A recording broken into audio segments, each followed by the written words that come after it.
I am a girl from a small town deep in the southern United States, a place where the biggest dream for young people is simply to have a car that can make it to the next state.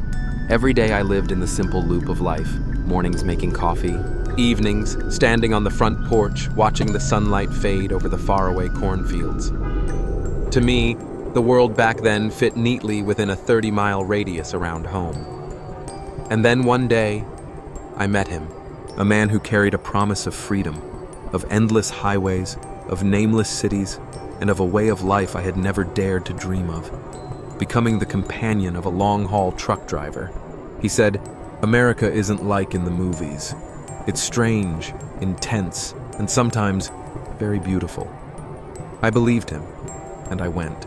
We left town on an early June morning, when dew was still clinging to the windshield. In that old, worn-out truck, there was no smartphone, no Wi-Fi, just a few old books, some scratched DVDs, and the crackling CB radio, the only thing that connected us to the outside world. And then, through that radio signal, a name started to echo, repeating over and over again, like the darkness was circling the cabin. Maniac. Right after this, you will join me on a journey with no way back, where dreams and nightmares are separated by a single press of the CB mic, and the person you thought was just chatting for fun could be the killer who's been following you across multiple states. Hold the wheel tight. This is where the story begins. I used to think the world was so big, and I was way too small to understand everything going on out there. I was born and raised in a small town, a place where everyone knew each other's name, a place where if you slowed down just a few steps, people could already guess how your whole future would turn out. There, life flowed gently, like the sound of an old radio in a morning coffee shop. People hardly ever left the state, let alone drove thousands of miles across the country. And then, I met him. He was a long-haul truck driver, the kind of man I had only seen in movies before. Faded jeans, a deep voice, and eyes that always looked further than the horizon. He said, "Have you ever wanted to see what America really looks like? Not through the internet, not in photo books, but with your own eyes, felt with your own heart." And I followed that promise. We began our first trip on a summer morning, when the sun hadn't fully risen yet. No smartphone, no social media, just me, him, an old semi-truck, and a CB radio. The only thing connecting us to the rest of the world. Strange, isn't it? In such a modern world, there are still journeys that begin with just a voice carried on invisible waves. It's not about technology. It's about trust. About people. I learned this. Adventures don't start with a map. They start with someone giving you the courage to leave the road, you know? And at the beginning of that journey, I had no idea that the CB signal didn't just carry the voices of friends. Sometimes, it carried the echo of someone watching you from the dark. In the world of long-haul drivers, the CB radio is not just a communication device. It's an invisible companion. On nights when the clock reads 2 or 3 a.m., when your truck is rolling through dark forests, misty mountains, or lightless deserts, sometimes just a single voice from the radio is enough to make you feel less alone. We often tuned in to trucker channels, where drivers from all over chatted, shared stories, and exchanged tips about rest stops with good coffee, or cops hiding behind speed signs. Some people talked like they'd known each other forever. Others only spoke a few times and then disappeared. But there was one name that kept repeating, like he was always somewhere along the road we were on. Maniac. At first, we laughed. The name sounded so strange. The Maniac. Who would call themselves that? But the more we listened, the more we realized his voice, it was different. Not because he was rude, not at all. In fact, he spoke very politely, sometimes even with humor. But the way he described things, truck stops, other drivers, even the lot lizards, what truckers call the women working the rest areas, always had a touch of sarcasm, mockery, and coldness.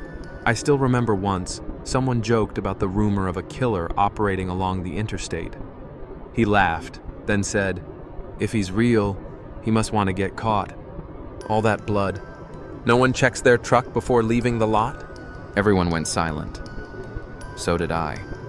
That was the first time I felt uneasy because of a voice over the radio. Not because of what he said, but how he said it. Like he knew more than he should, like he'd seen it with his own eyes, like he was the one in the story. Strange, isn't it? There are people you never meet, but you still remember their voice, the way they pronounce each word, and the things they say linger in your mind longer than you'd think. We used to think, he's probably just some lonely guy on the road looking for someone to talk to. Now that I think about it, maybe that was his best disguise. I learned, a stranger becomes familiar if you hear them enough, but not everyone is worth trusting just because they sound like a friend. And then, one night, as I stood beside my truck at a small rest stop, I saw a red light glowing from the cab of a nearby parked truck. A smile, a stare, and I knew, for the first time in my life, I was face to face with Maniac. I turned away, trying to act calm, but inside me, a warning bell was ringing steadily, like it had been waiting for this day for a very long time. Rumors started somewhere, in places with dim lights and crackling radio waves. In the world of long-haul drivers, truck stops are familiar resting points, places where people grab a quick dinner, fill up their tanks, and get a few hours of sleep before hitting the road again. They're like temporary villages that pop up in the middle of deserts, deep forests, or unnamed suburbs. And in places like that, rumors spread like oil on water. I had heard many strange stories over the radio. A driver who vanished without a trace after stopping at a rest area in Colorado. A woman found unconscious in a strange cab, no ID. No one knew who she was. A sex worker brutally murdered, her body torn apart behind a trailer. At first, I listened just for fun. Thought they were just urban legends, like Bigfoot or UFOs. But that night, everything changed. A real case. Blood, wheels, and a missing truck. After we got back to the truck, my boyfriend and I happened to catch a frantic exchange between drivers on the radio. Someone shouted that they had found a woman's body tied under the trailer at the far end of the lot. We rushed over, curious, along with a few others, pushing closer to the scene. I didn't know how to describe it. It was no longer a person, just pieces of flesh mixed with oil and dirt.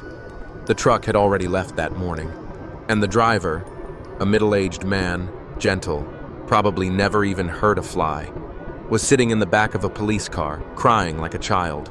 He kept repeating that he didn't know the girl was tied under his truck, that he had left the lot just like always. And I believed him. But there was one thing I couldn't forget. The black truck, the one I had seen earlier, with the red light and that terrifying smile, had vanished without a trace. No one saw the license plate. No one remembered the logo.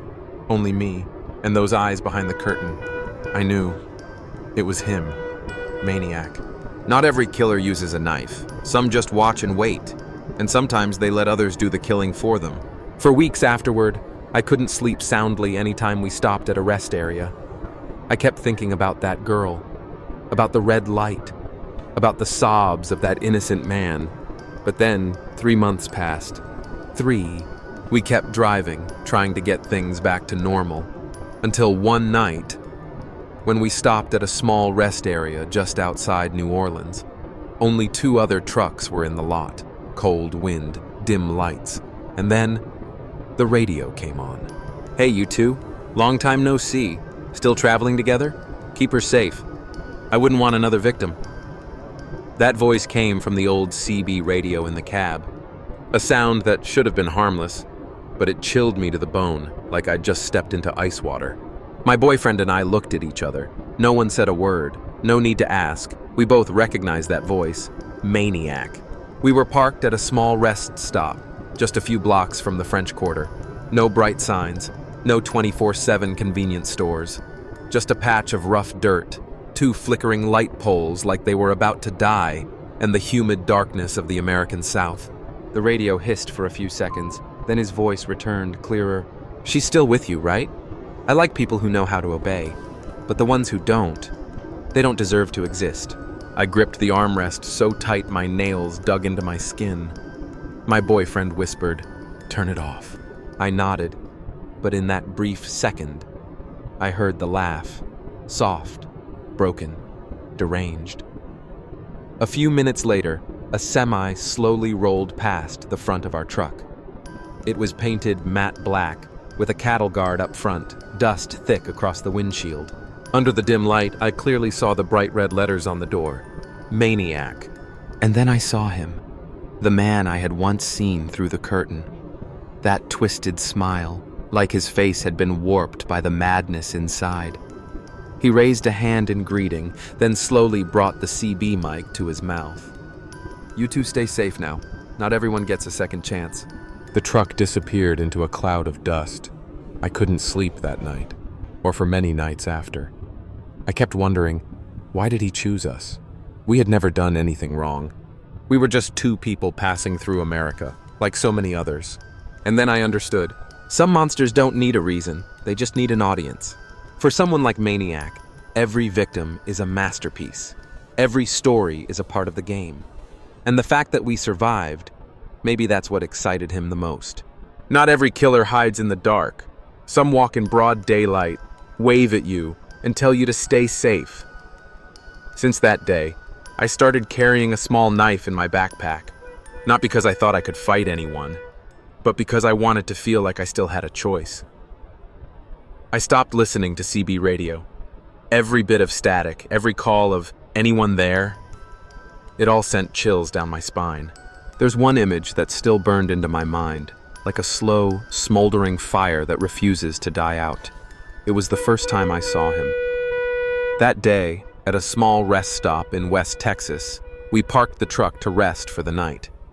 As I walked along the line of trucks, I saw the cab of a dark-colored semi. A red reading light was on, casting a dull glow through the passenger window. The light itself didn't scare me. What was behind it did. A face. A smile. He was sitting behind a half-drawn curtain, still smiling, still watching my every step, like he already knew I'd walk by. That smile wasn't friendly.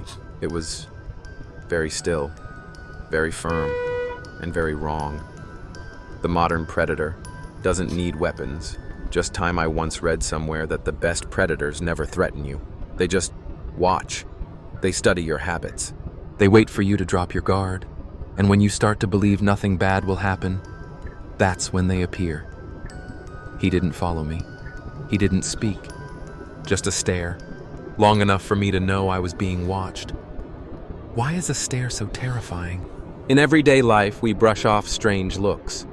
But on the highway, at night, when you're one of the few women among dozens of unfamiliar men, a lingering stare isn't just a stare, it's a warning, a signal, a silent whisper.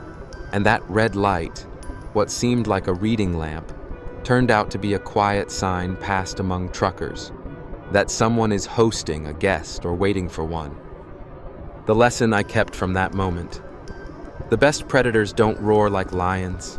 They smile, softly, from behind a curtain you didn't look at long enough. Since that night, I learned to look more carefully, to slow down, and to trust my instincts. I understood that my safety doesn't always depend on the person beside me, or the police, or the cameras. It depends on whether I dare to trust my own intuition. And then, I started asking myself, how could someone like him, with signs that obvious, survive out there for so long? No one noticed? No one spoke up? Or maybe, no one wanted to get involved? When radio waves become a confession, I used to think CB radio was just a tool to talk, joke around, or chat on long drives. But then I learned it could also be a place for a killer to monologue, to confess, to boast, and to threaten. That night, at a small rest stop in Louisiana, I turned on the radio while my boyfriend stepped outside to smoke, just to kill time, just to hear something familiar after so many weeks of silence. And then he came on the air. I used to think I would stop, but they keep coming back. The whores, the red lights, the ones who stain the name of real truckers. His voice trembled, not out of fear, out of excitement. I don't kill them right away. I talk to them, I watch them. I give them hope before I turn everything into silence. I couldn't take my hand off the volume knob. I couldn't turn it off. Part of me wanted to run, another part wanted to hear what came next. No one stopped him. No one responded. I waited for someone to get on the air, a protesting voice, an angry driver, but nothing. Not a single reply. The whole radio system went eerily quiet, as if everyone was listening, or worse, had gotten used to it. Maybe they thought he was joking. Maybe they had heard it before, too many times, that it lost its urgency. Or maybe someone recognized him and chose silence. He knew we were listening. That young couple from back then, I still remember her voice. Soft, clear, but her eyes were full of doubt. She didn't trust me, and I remember that. I let the CB mic fall onto the dashboard. He was talking about me. The silence of the majority. Sometimes that's the perfect cloak for evil to exist. When no one dares to speak, when everyone chooses safety, then the most dangerous person no longer needs to hide. He only needs a truck, a radio frequency, and a world too busy to care. From that day on, I began writing down license plates of trucks that made me uneasy. I called in anonymous tips when something didn't feel right. I no longer waited for someone else to act first. And I still remember the last thing he said before the signal went dead that night. I know I'll get caught, but not today. That sentence kept playing over and over in my head, like an engine still running when everything else is off. We decided to leave the rest stop right after that. No coffee, no more talking, no goodbyes. My boyfriend drove. I sat silently, staring out the window. The sky wasn't fully bright yet. A layer of mist spread across the road like a thin veil, and then he appeared. The black truck, a mechanical embodiment of fear. It came from the opposite lane, slowing down, almost rolling side by side with us. A matte black semi-truck, its cattle guard dented and dusty, like it had just barreled through some desolate stretch of road. The word Maniac was hand-painted in bright red, tilted slightly toward the driver's door. No standard font, no company logo, just one word, like a declaration. I'm here, and I'm not hiding.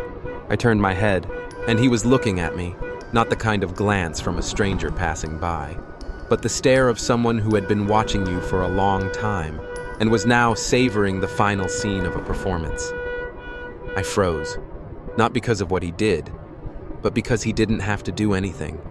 No threat, no speeding, just a glide past, close enough for me to see the stare and that crooked, familiar smile.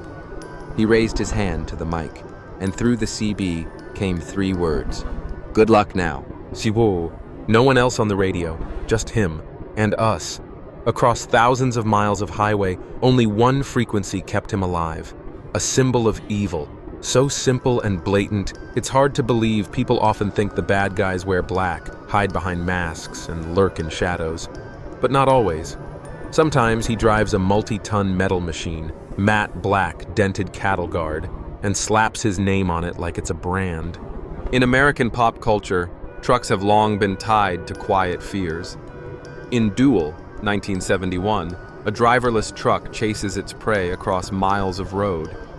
In Joy Ride, a nameless driver called Rusty Nail uses the CB radio to lure, threaten, and kill. Even in real life, many serial killers have used the cab of a truck as a mobile torture room. No cameras, no witnesses, always moving. A truck isn't just a vehicle, it's the perfect shell for disappearance. Not every villain needs to wear a mask. Some paint their name in bold and believe no one cares enough to call the cops. After that day, I started watching trucks more closely, not to find him, but to never forget that he existed, and maybe still exists somewhere out there. The question that haunted me for years: why was he never caught? We described the truck. We reported it to the police. We even heard him confess openly over the radio waves. And yet, nothing happened. No extended investigation. No official warning. No further information from any authority. where was the flaw? In the system itself, and in the fact that no one cared enough to fix it. Lack of surveillance cameras at rest stops. Most truck rest areas, especially smaller, non-franchise ones, don't have functioning cameras overnight. Some don't even have proper lighting, let alone a security system. Meanwhile, attacks often happen between 1 a.m. and 4 a.m., when everyone is in their trucks, fast asleep. No witnesses, no recordings, no evidence. No one tracks the routes of independent drivers. Maniac didn't belong to a major trucking company. He could have been a freelance driver, working short-term contracts, switching trucks often, even using fake documents. In the US, the system for monitoring long-haul drivers barely keeps up with independent ones, as long as they hold a valid commercial license. They can go from Maine to Arizona, from Florida to Seattle, and no one knows where they've stopped, who they've met, or what they've done. Duplicate records, and the cost of an anonymous identity. Cases involving missing homeless women, sex workers, or undocumented individuals are rarely connected. Each state, each county, keeps records differently. There's no efficient nationwide database. He could kill in Texas, but if the body turns up in Louisiana, chances are no one would ever know the two cases were linked. The trucking profession, a drifter's paradise for predators. If you were a killer trying to avoid detection, the ideal profession wouldn't be a lawyer or a doctor. It would be long-haul truck driver. You're always on the move. You sleep where no one remembers your face. You have a sealed trailer, like a mobile room, and you have a CB radio, where you can say anything, then vanish. Real-life examples, and how the system failed Bruce Mendenhall, a truck driver turned serial killer, was only caught after he accidentally left blood on a gas station door handle. Before that, he had slipped through at least 5 states. Robert Ben Rhodes, known as the truck stop killer, kidnapped, tortured, and killed women right in his truck cabin, converted into a miniature torture chamber. It took nearly 10 years before the police connected his crimes. The lesson I've learned is, sometimes justice isn't blind. It just turns away because it's too tired. Years later, I don't know whether Maniac is still alive or has been caught. But I do believe one thing. He wasn't the only one. Maybe today it's someone else. A different name, a different voice. But the pattern stays the same. And the victims are still the ones no one remembers. I still drive. But everything has changed. I don't turn on the CB radio anymore. Not because I hate the sound of it, but because I don't want to accidentally hear a voice I thought I'd forgotten. I always carry a small knife. Not to fight, but to hold on to a bit of control. In a world where women are often placed in vulnerable positions. I don't talk to strangers at truck stops. No polite smiles. No lingering looks into someone else's cab. I never go into the restroom alone at midnight, even if it's just a few steps from the truck. I've changed. Not because I'm weak, but because I understand better now. I used to think that kind of thing wouldn't happen to me, until it almost did. Lessons for women stepping into the trucking world, or for anyone traveling solo on long roads.